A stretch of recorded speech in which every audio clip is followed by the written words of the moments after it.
No Karen, you have to go to cybersecurity for a password reset. Yes, I'm sure. No, you're not going to get me fired, Karen. By user Donacius. So at Stupid Industries LLC, we have an IT department and a cybersecurity department. These two departments both have admin access to the entire system/network, but cybersecurity falls under the security department, and whereas we handle IT issues not related to security. One of the many things that cybersecurity handles is password recovery and password resets. Namely, if you forget your password, you have to march yourself down to cybersecurity's office and face them in person to get your password reset. The upside to this is that any issue related to passwords isn't my problem. Yesterday I'm in the Batcave supervising the IT interns and running the help desk. I get a phone-in call. IT department, how can we help you? This is Karen, assistant VP of the bean counting department. How can we help you, Karen? I ask. Your stupid system isn't taking my password. Okay, Karen, can you have an office neighbor take 5 seconds and try to log themselves into your computer to see if there's a problem with the computer? I ask. I patiently wait for the banshee to strong-arm someone into doing it. He got logged in just fine, it's just me. Well, Karen, I think you're going to have to walk down to cybersecurity to get your password reset, I explain. But I already called you. Why can't you do IT for me? She shrieks. I swear I can hear her across the building. I'm sorry, Karen, cybersecurity handles password recovery. Don't forget to take your company ID when you walk down to cybersecurity, I explain. At Moron Corp, the IT department handled password recovery over the phone. Why can't you do IT? Well, Karen, here at Stupid Industries only cybersecurity can recover passwords, I explain. But they said they would write me up if came in another time to get a new password. Can you please do it for me? Well, Karen, I don't know what to say, but you're just going to have to go down to cybersecurity. I'll have your job for this, you pimple-faced nerd. She proceeded to use some naughty words before hanging up on me. I wrote it up as a ticket in the ticket system and closed the ticket out, making notes of the time she called in and her abusive language. That afternoon my boss calls me into his office. Got a call from HR, you have a complaint, Donacius. Karen in the bean counting department? I ask. Why yes, care to explain yourself? He asked. Troubleshot her issue, referred her to cybersecurity for a password reset, wrote up the ticket, number 22,022,439, I say, reading it off a notepad in my pocket. He mutters. He looks it up on the computer. Okay, let's listen to the call log, he tells me.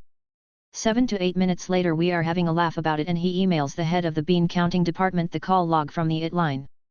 We also had a call into HR about her abusive language over the phone. Moral of the story. Call logs are your friend. Woman doesn't listen to my warning before accidentally bashing her head open with an amplifier, by user Mammoth warning. I used to work for a company that supplies overhead music to big business chains, think Target, Starbucks, Hot Topic, etc. My department provides technical support to stores when their music isn't working. Now, I don't have a lot of tech service stories because of how our system works. When something goes down in a store, we're not talking to some area manager Karen who's ready to scream at us for the music being down. Rather, we have to troubleshoot with the stores themselves. So if we're calling a Starbucks location, it's going to be some uninvested barista or assistant manager that couldn't care less that their system isn't blaring "All I Want for Christmas Is You" 20 times a day. Mind you, that does mean that we have a hard time getting the people at the store to troubleshoot with us at all. So was the case with the Starbucks I called. The first 3 attempts went something like this. OP, hey there, my name is OP from, insert company name here. I'm reaching out today regarding your overhead music. Is a manager available to talk? Store manager, this is her. When is a technician coming out? OP, unfortunately I'm unable to send a tech out unless I verify some things with the system first. Do you have time to remote troubleshoot? Store manager, no, just send a tech. Click BRRRRR.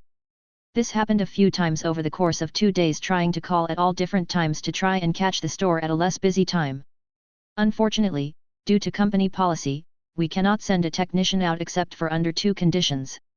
Eventually, on my 4th or 5th call, the manager finally relented.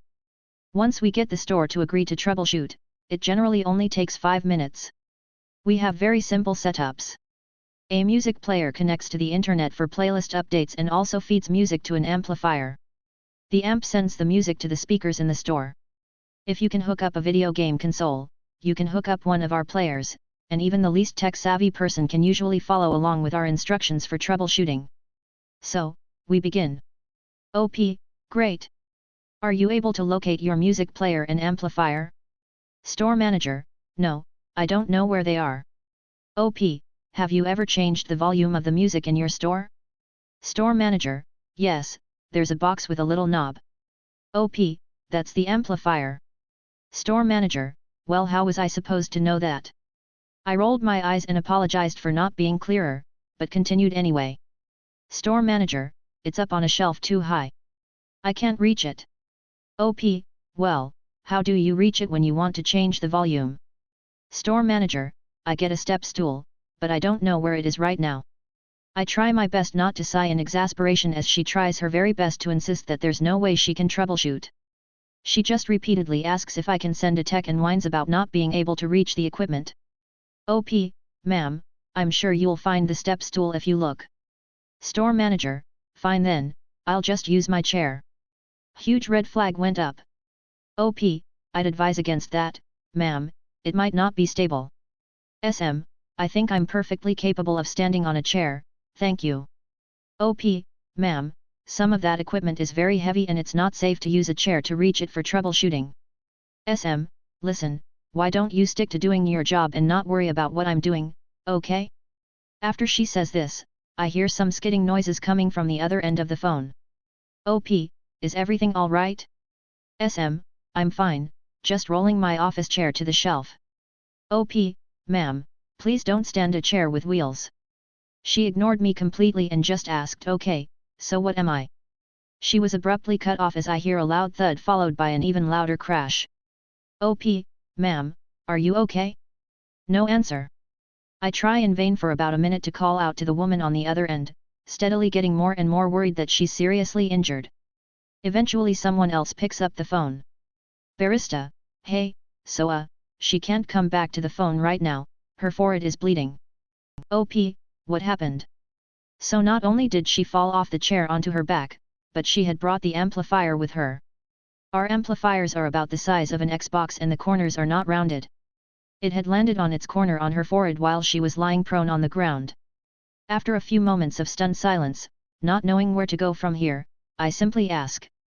Is the amp disconnected from everything else? Barista, yeah? OP, cool, then this counts as an install. I'm sending a technician. Have a nice day. Click BRRRRR. I take a moment to recover before going back to making outbound calls. Luckily, the store never calls to complain about that interaction and I continue on with my day, acting as if it never happened. Edit, spelling and grammar issues. Hit my breaking point today, by user Morkai from 0RKY. Quick background. I work for a very large computer company that ships servers worldwide. I am in charge of RMA/RCA and will try to help customers online to avoid returns. Last month, customer orders a series of systems with an older OS which is close to EOL even after being spoken to about this at length. Once systems are installed, the customer decides to update BIOS to a non-approved version and breaks the logging process. Fan sensors no longer reporting. Customer calls in ticket on Friday. I spent all weekend creating a patch to fix the issue. This morning, customer refuses to install the patch or cold boot the systems and wants to replace all servers at my company's cost. It's only 9 AM and I am already done for the day. Brown pants moment at the gym, by user Beyond Outside the Box. This is my first post here, and I want to preface this by saying I am in no way a professional at IT. I know just enough to troubleshoot some basic issues. Also on mobile, so please excuse the formatting. This took place maybe 8 years ago. For a little backstory, I used to do men's gymnastics, relevant so bear with me, and in addition, I was also unofficially responsible for implementing patches on the mats. Small children would love to pick at stitching, that in general wear and tear from use. I ended up getting an injury that meant I couldn't really do much, so I helped my coach out around the gym even more. I did things like greasing the bearings in the adjustable bars, cleaned out air filters, and could help point to where a problem might lie in electronics. One night after practice, my coach asked if I could look at the gym's computer as it was being slow. I immediately agreed as my coach was a second father to me, and also made sure he understood that I would do what I could, but I was not a professional. I knew just enough to know when I was out of my depth. My coach gave me the go-ahead, so I first asked for a list of every task that computer was used for. After installing some freeware to clean up some space, I also turned off a few of the advanced graphics settings as they weren't needed. After finishing, I told my coach I had done what I could, and he thanked me and I went home. A day or so later, I get a phone call from my coach. Here's the relevant parts of that call. Coach, what did you do to my computer? This statement was followed by the longest 3 seconds of my entire life. I was immediately worried I had somehow ruined it. And this call came when I had not had the fortune to be wearing brown pants. Coach, it runs so much better now, thank you. Me, don't scare me like that. I about had a heart attack thinking I had broke the PC. I only did some minor cleanup and turned down the graphics settings since you didn't need them. TLDR, Jim's computer is running poorly, get offered to take a look, do some light cleanup and lower graphics settings. Get called a day later and initially fear that I ruined the Jim's computer. You're fired, Denise, by user Sputnik 4 Life. TLDR at bottom cross posted from r/sysadmin by the request of u/Harry C. I work for an MSP and had a trouble ticket on Monday afternoon. Client states, internet and phones are down. They have not worked since Friday. Their company IT guy is out on PTO. Apparently his daughter gave birth. Okay. I drive out to their location and get to work. Corporate IT is prepared. He left them with a binder of documentation and passwords. I have every password and diagram I could ever need. I hope they lock that up when not in use. I get shown the network closet. I find a tiny sonic wall. I dislike sonic walls. I notice it's got a note on it. If internet stops working, unplug power cable and plug back in. Apparently this happens often. What could it hurt? I power cycle the sonic wall. No change. There's no place to work in the closet, so I find an empty desk and connect my laptop to the network. I try to get to the sonic wall GUI. No dice. I hope this firewall isn't dead. I find out what the WAN address is, set up my laptop with it and head to the closet. I plug the cable that was in the WAN port into my laptop, still nothing. That's odd. I double check the cables. The cable that was on the WAN side is going to a switch and the LAN side is going to ISP equipment. Dang it. Switch them to the proper port and check the Wi-Fi. Internet access. Double check with users on site and phones and internet is back up. Owner overhears me talking to the front desk about what happened. Asks for clarification. He says that he knows exactly who is to blame. It was Denise. The internet went down Friday. Denise went in to try and fix it. She ignored the note and instead swapped the Ethernet cables.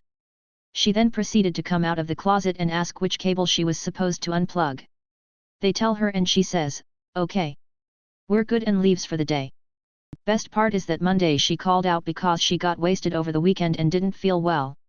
TLDR user swaps cables from firewall causing a 2-day outage for business.